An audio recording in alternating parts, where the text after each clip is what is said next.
And I was like frozen. I'm like, oh shit. I go to my coworker. I'm like, yo, he's here. He's fucking here. But he's huge, dude. Yeah, he wouldn't be able to fit here. Nah, he's a big boy. And he's like, they need to put him in the middle because he's physical. Yeah, no. And then, like, I mean, going back to playing, because I'm just talking about meeting him, but going back to playing, seeing him play at the Rebels, and especially against New York City FC, Yeah. dude, he's a monster back there. He is. I mean, he's not built like Puyol would be, or Ramos, he'll get there. But he'll get there, yeah. 22? Yeah, he's like 22, 23. He's still young. Yeah. Well, they could build, if they move him to the middle, the national team, and in front of him they put Pulisic and Tyler Adams from the Red Bulls, who I love a lot, who has a lot of skill. And in front of them, Adams. they had Timothy Way. They had Timothy Way, who plays at PSG. Who's going to get experience. Right. Yeah. His dad was he's like the president George Way of Libya. President of Liberia. Yeah. So Did you guys see George Way play in your days? No, probably. I never really follow U.S. soccer. I feel like no, but George Way is not from the U.S. He's from England, right? Did he play? Or is he African? I think even worse. I think he played in England. I think he played in England though. Oh, I know he played for AC Milan. Yes, I know that for a fact. Is he Dutch?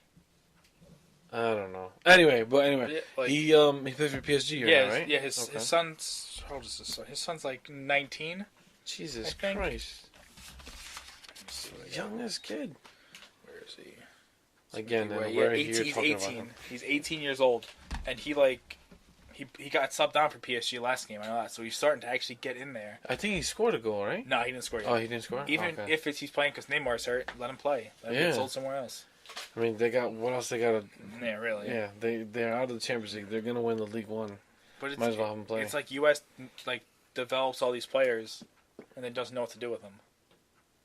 Yeah, like put talent on the field and let them figure out themselves. So where is the problem coming from? The U.S. Yes. The national team?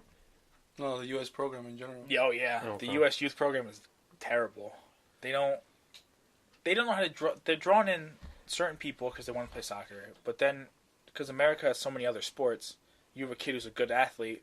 I'm gonna go play football. I'm gonna make more money, and they can't convince him. Well, come play for us. You'll be better off if you play for us. They can't. And the kids they're getting, they'll develop them, and instead of letting them, all right, go play like Pulisic, go play in Germany, they'll put them in the MLS. And they're not learning anything. So what does the MLS need to do? Just with the way they start the youth, you know. Yeah, they need to be more involved in their not just their academies. They need to be involved with the U.S. program as a whole. But in general, like for example, the what's it called, the system of like relegating system. And they need that. They need that because the people that are playing at NASL or USL, they're not well known, but they could be playing at a good level. They could be playing like first division. You know? What was it? Cincinnati when they played the Red Bulls last year. They're phenomenal. Oh yeah. And they don't get the MLS team because Beckham has the money and he's David Correct, Beckham. Correct. And now they're stuck there, and they deserve to have a chance to go up. And those kids, you put in a 16-year-old in the MLS, he doesn't care how he plays. He's not going anywhere. He's just gonna stay there. Damn, that's a sucky mindset. But I mean, they know if you're decent, you're gonna maybe get a call for U.S. national team. Because you're not really playing for anything in the MLS. Exactly. Because no matter what, you just play to have fun, pretty much. Because you're never gonna. You're like, oh, if I end up last, I'm still gonna stay here. Yeah, exactly. You know? You're not going anywhere. And that's the same thing that happens with the USL. And they say, oh, we're still gonna stay here. We win the shit, we're still gonna stay here. Well, so what's the point? USL, they're talking about adding a league and doing relegation and promotion. Yeah, but it's nothing. None of that matter unless MLS is involved. Like they had, like the youth academy you guys talked about in one of the other episodes. FC Dallas partnered with Bayern Munich. Yeah. The U.S. national. I mean, obviously they're not going to partner with like Germany. All those youth academies, like the Red Bulls, partner with someone, get their coaches and scouts, and find some kids. Like I'm sure the scout from Bayern Munich is going to find a bunch of kids in Texas who are really good at soccer that FC Dallas probably missed, and they'll say, "Well, we'll bring them over to play in our youth academy." Yeah. And the kids are going to get better. It's like Pulisic. He moved to Germany. Now he's a star. If he stayed in America, he wouldn't have been like that. No. Hell no. He would have never made a name for himself whatsoever. No, he... So, if we're talking about U.S. now, where do you think we will be in 2022? If it stays the same. We're trending up with the youth. So 2022, I think we could be a team like Egypt in this World Cup. You're not going to really do much, but you could surprise someone. Yeah. I think 2026 we could be in that, not the top group of Germany, Spain. We're in that second group where, like, something happens, you guys could really win it. Yeah. Because you're going to have a team coming up that's going to be together, and that could be, the chemistry means a lot in the world. Like, of course, yeah. But there's a lot of teams that try to build a team to win a World Cup. Obviously, they don't win it, but I feel like MLS and USA is not building a team. They're building a team to pass group stage. That's it. They're concerned about the MLS. They're not concerned about the national team. Until they change stuff, MLS or US soccer is not gonna be out there. You know. And even when they had the election for the new president, they elected a guy who was friends with. The other president? Yeah, they elected a guy who's friends with him. Instead of electing a new face, they elected someone who's basically the same person. Jesus Christ. I mean, as long as it wasn't Hope Solo, I was happy. No, I mean, I honestly didn't really not understand it, but I didn't know the candidates. All I knew was Eric Ronaldo, Hope Solo. That's who I want. I want Eric Ronaldo because he's. Well, I heard what he said. I can't remember at the time, but I heard what he said, and I was pretty convinced. I was like, you know what? You can have my vote. Like, because it sounds pretty convincing. I mean, everything sounds convincing until he actually has to. That's what I'm saying.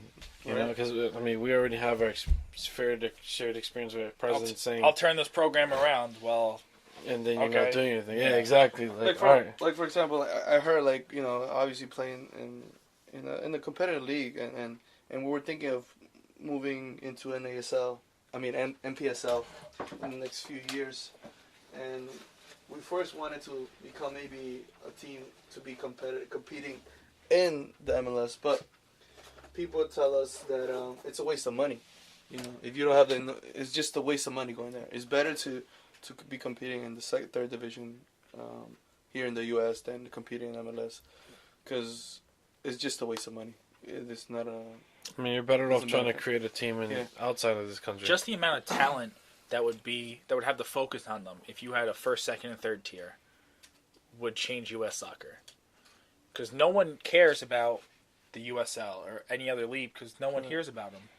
That's right, but if you had, well, look, this team, when they're running over on TV about, the MLS, well, let's look at the USL standings. These teams are ready for promotion. They're in the top two.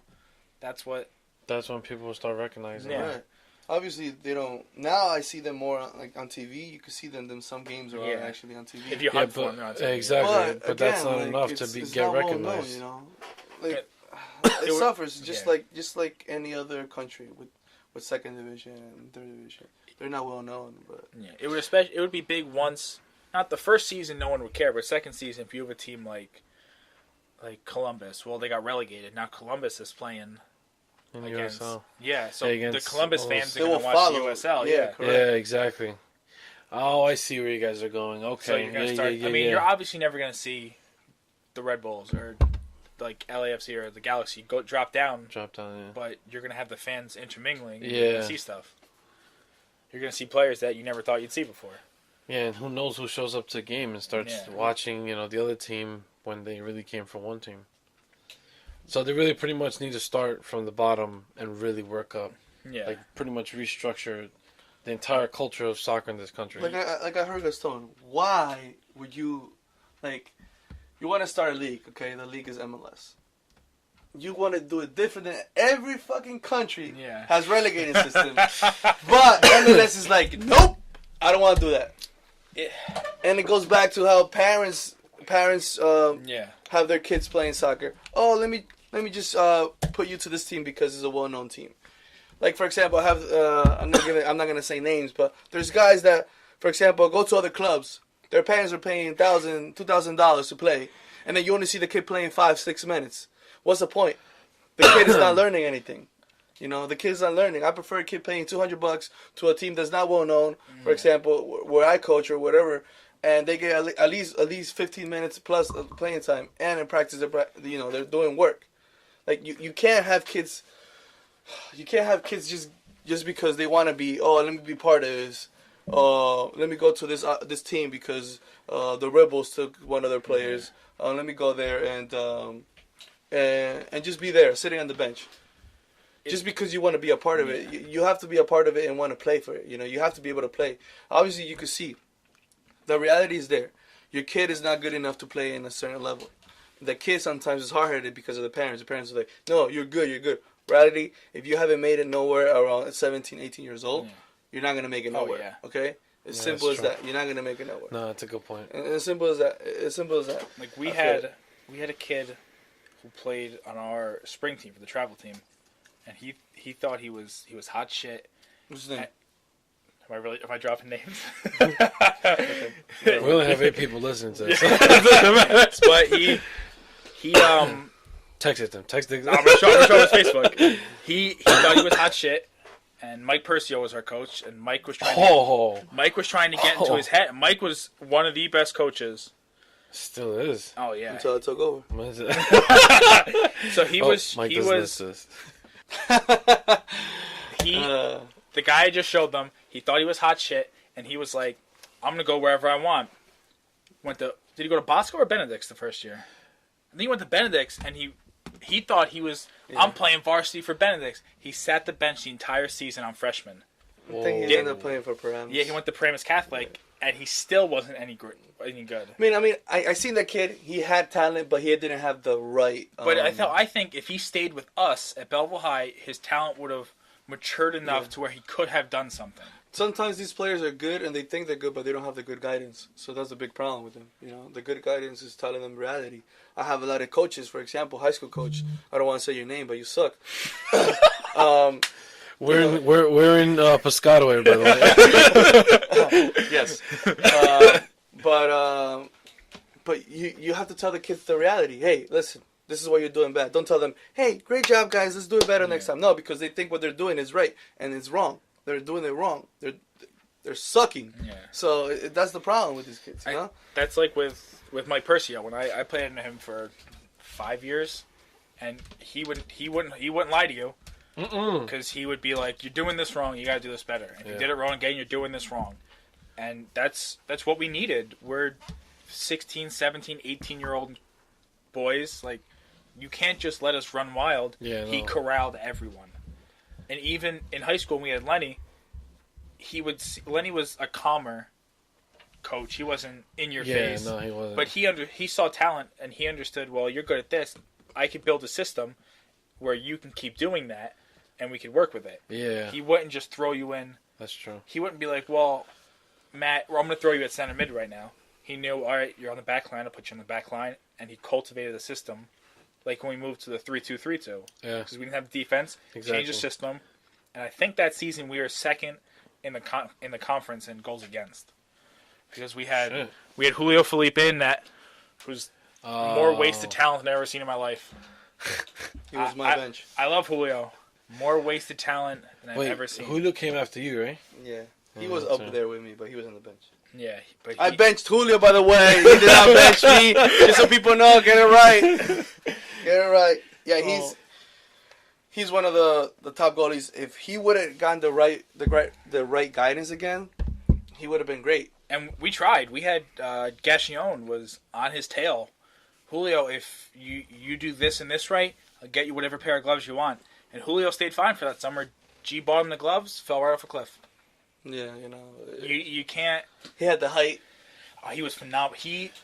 The game against Bosco, what was it? Your senior year? When he tore up the ligaments in his ankle and you had to go in net? No, I didn't go in net. No, that was the... I never... Because that was... It was his... I think it was his freshman year, okay? And it was... I think it was my senior year, but... It was his sophomore year. Sophomore year. The game against Bosco, he got hurt. No, but he stayed. I was hurt. My thumb was messed up. But, in reality, I could have played.